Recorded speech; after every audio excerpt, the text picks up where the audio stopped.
Bienvenue à Arbre, entre Namur et Dinan, au milieu des prés, là où se trouve le bonheur, dit-on. Un gîte contemporain dans une ancienne petite gare vous accueille.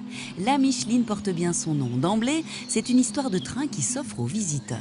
Sur le tracé d'un ancien vicinal qui transportait marchandises et voyageurs, une draisine a été installée par les propriétaires des lieux, pratique pour transporter les bagages et laisser loin des yeux nos autos. Ainsi préserve-t-on la beauté des champs.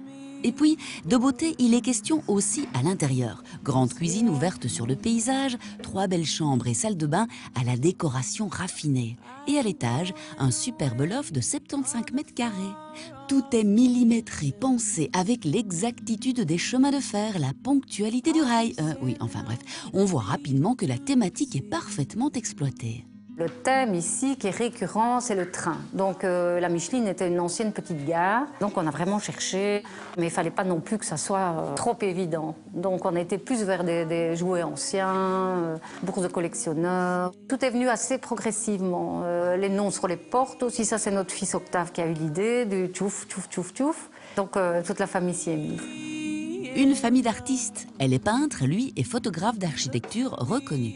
Anne et Jean-Luc Laloux savaient dès lors exactement ce qu'ils voulaient, d'autant qu'ils possèdent déjà 2 gîtes dans une ancienne scierie et une école.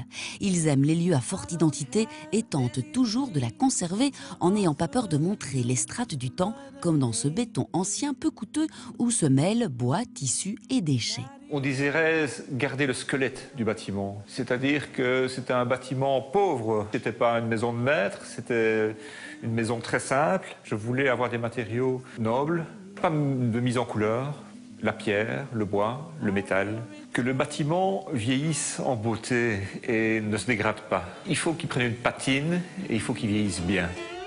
Anne et Jean-Luc savent que l'offre des gîtes en ruralité est de plus en plus étendue. Dans le même temps, le monde et ses beautés sont à la portée de tous. Il faut dès lors proposer un endroit unique de caractère. C'est un endroit qui ne fatigue pas l'œil et un endroit où on arrive dans une pièce, on est surpris. C'est en quelque sorte créer des waouh.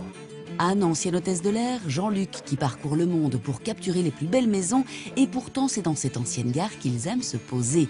Ils vous attendent en famille ou en groupe de 9 personnes, avec impatience et une bonne pizza au feu de bois, toute chaude sortie du four. Et oui, il ne faut pas grand-chose finalement pour être heureux.